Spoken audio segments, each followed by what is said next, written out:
presbítero também, e sua esposa, né?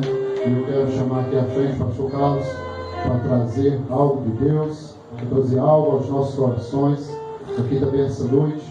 Louvado seja o nome do Senhor Jesus. Pode vir à frente, pastor Carlos, a oportunidade é dada ao pastor. Louvado seja o nome do Senhor Jesus. Maravilhoso aí. Deixa Deus te usar, missionário Edson. Louvado seja o nome do Senhor Jesus. Glória a Deus. Amém? Glória a Deus. Pastor Carlos vai trazer uma palavra. Eu peço que a igreja levanta todas as mãos, vamos interceder. O pastor já é uma bênção. Glória a Deus. Que Deus use mais e mais poderosamente. Pai, toma nas tuas mãos a vida do teu servo, do teu filho. Fala aos nossos corações aqui nessa noite. Usa o teu filho, Pai. Que o teu Santo Espírito de total liberdade sobre a vida dele continua com ele. Em nome de Jesus, amém. Aplauda o Senhor Jesus. Aplauda a Deus. Amém.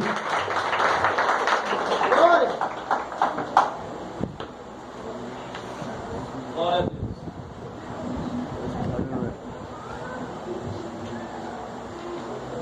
Glória a Jesus, aleluia. Glória a Deus. Aleluia. Glória a Deus. Senhor é Deus. Glória a Deus. Glória. Meus queridos e amados irmãos, Igreja do Deus Vivo, eu desejo cumprimentar a todos com a paz do Senhor. Eu quero, em primeira instância, dar os meus agradecimentos pela rica oportunidade. E esse agradecimento estende-se ao poderoso Deus, ao Deus que está nos céus, que nos concede a oportunidade de vir pela primeira vez a General Sampaio, conhecendo o pastor Ribamar e a sua digníssima esposa, a pastora Rochelle. Deus abençoe, em nome do Senhor Jesus. Eu fico grato pela hospedagem, pela reciprocidade que vocês têm nos dado, pelo abraço aconchegante de irmão e servo, e nos acolheram na sua residência. Estivemos conversando hoje, compartilhando os segredos espirituais, e eu quero louvar a Deus pela vida do interlocutor, que foi o nosso irmão Josenias, que falou com o pastor Ribamar, e ele acreditou em Josenias para nos trazer a esse lugar. Veio acompanhado da minha esposa, a diaconisa Silvânia, também a missionária Julinete, que é a esposa do presbítero Edinaldo, que vos trouxe uma palavra. Deus abençoe. Também estive visitando a casa do missionário Edson. A gente só tinha comunicação por intermédio das redes sociais, né? WhatsApp, e agora Deus nos deu a oportunidade de também na sua residência conhecer a sua esposa. Deus abençoe o Edson e toda a igreja do Senhor Jesus. Quantos aqui estão felizes com Jesus? Diga amém. Por favor, querido, foi me dado um cronograma bíblico para nós podermos olhar dentro dessa palavra. E eu gostaria que você abrisse a sua Bíblia para nós ganharmos tempos, que não seja enfadonho para os irmãos. Evangelho de Mateus, capítulo de número 28. O pastor Ribamar, ele leu o capítulo 16, versículo 18, e também leu o capítulo 28, versos de número 20. Nós vamos ler Mateus, capítulo de número 28, versículo 18, o versículo 19, e fechando com o versículo de número 20. Deus abençoe. Estamos vivendo um período muito crítico, muito difícil para a sociedade e para o mundo, mas aprove a Deus está no controle de todas as coisas. Eu acredito dessa forma. Nada, mas nada mesmo saiu do controle de Deus. Quantos encontraram Mateus capítulo 28, versos 18, 19 e 20? Deixa eu ler para vocês. E chegando-se Jesus, falou-lhe, dizendo: é-me dado todo o poder nos céus, no céu e na terra. Portanto, ide, ensinai todas as nações, batizando-as em nome do Pai, do Filho e do Espírito Santo, ensinando-as a guardar todas as coisas que eu vos tenho mandado, e eis que eu estou convosco todos os dias,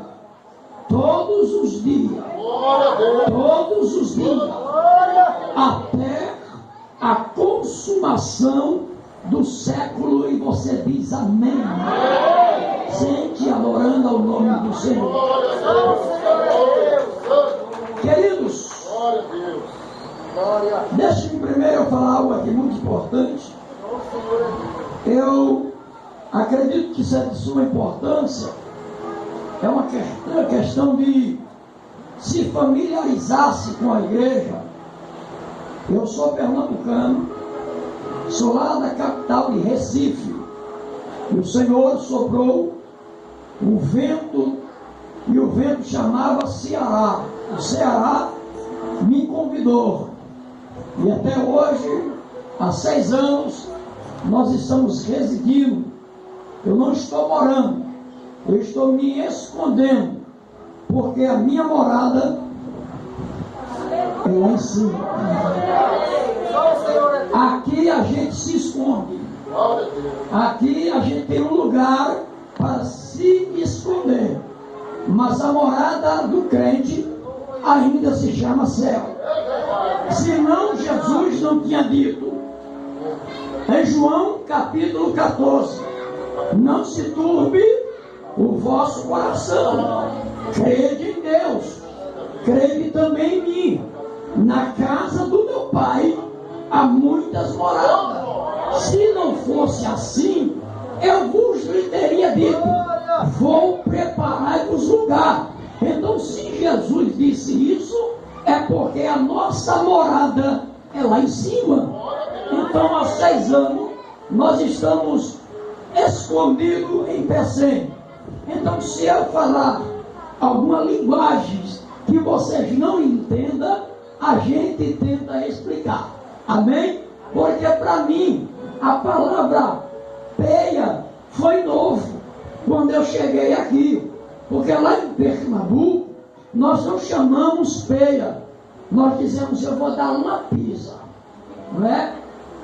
E aí, quando eu vim para o Ceará, e quando nós escutamos, a gente ficou mais se perguntando, porque lá em Pernambuco, essa palavra se torna, dependendo da sua forma de expressão, ela se torna um xingamento ou um palavrão.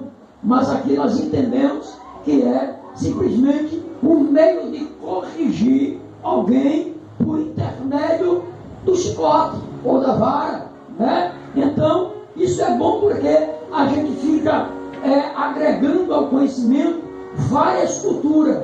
Eu fui pregar lá no sul, em São Paulo, e quando eu cheguei lá, as mães diziam: eu vou dar uma coça, eu vou dar uma coça. Também no Rio de Janeiro, vou dar uma coça. E coça para mim alguém que está com alguma coceira. Mas lá é pisa, é peia, como vocês falam aqui. Então, lá no Maranhão, quando eu estive pregando, eles chamavam: eu vou dar uma taca. Taca é também pisa, né? É pancadaria. Então a cultura é diferente, mas o significado é o mesmo. Amém, queridos? Vamos para o que nos interessa. Quantos estão desejosos para ouvir a palavra? Diga amém. Queridos e amados irmãos, prestem bem atenção no texto que nós acabamos de ler. Pois Jesus Cristo, antes de descer ou de ser ascensão aos céus, ele tinha que deixar um legado para a sua igreja. Ele tinha que deixar um legado para os seus discípulos. E este legado que Jesus iria deixar iria ser um legado que seguiria a caminhada dos discípulos para todo sempre. Então, antes de Jesus ser ascensão aos céus, ele dá uma palavra categórica, simples, mas explícita e clara. Primeiro ele diz que é-me dado todo o poder nos céus e também na terra. Jesus se inclui naquele que a Bíblia diz que ele é o El Shaddai, o Deus Todo-Poderoso, e além dele não existe outro e não existirá. Então logo entendemos que o adversário da igreja e da nossa vida, ele tem força, mas não tem poder, porque todo o poder foi dado ao Rei dos Reis, o Senhor dos Senhores. Jesus está deixando um legado. No versículo de número 19, Jesus disse: portanto, ide e ensinai a todas as nações, e batizando-as em nome do Pai, do Filho e do Espírito Santo. Logo Jesus está quebrando um paradigma. Vou repetir: Jesus está quebrando um paradigma. Na época de Jesus Cristo, ou no tempo bíblico de Jesus, havia uma crença ou uma lei que todos aqueles que eram batizados ficavam discípulos do batizador. Exemplo: João Batista está batizando no Rio Jordão. Veio os fariseus para ser batizado por ele, e João Batista olha e diz: raça de víbora, cobra ruim, quem vos ensinou a fugir da ira vindouro? O machado já está posto à árvore, e toda árvore que não dá fruto será cortada, porque ele está vindo aí, e na sua mão tem a pá que vai começar a limpar, e vai limpar a eira. Ele vai colher o trigo no seu celeiro, e vai colher as palhas no fogo, que não se apaga. Logo entendemos que João Batista jogava alguém nas águas e levantava. Aqueles que João Batista batizou começaram a seguir João Batista. Num dia de sol, quem é que aparece no Rio Jordão? Ele, Jesus Cristo. Ele aparece no Rio Jordão, e quando ele aparece, quem sabe alguém gritou assim: João Batista, que cobra é essa que está chegando, que vai ser batizado por ti? João Batista olhou e disse: ele não é cobra não, esse aqui é o Cordeiro de Deus que tira o pecado do mundo. E João Batista batiza Jesus, mas ele não queria batizar. João Batista olha, replica com Jesus e diz: eu careço ser batizado pelo Senhor. Por quê? Porque João conhecia a regra que todos aqueles que forem batizados por ele deveriam seguir a João Batista. João Batista entendeu que Jesus é maior do que ele e não poderia seguir a ele, mas ele era quem deveria seguir a Jesus. E João Batista não queria batizar. Jesus olhou para ele e disse: me batize para que se cumpra em mim toda a justiça de Deus.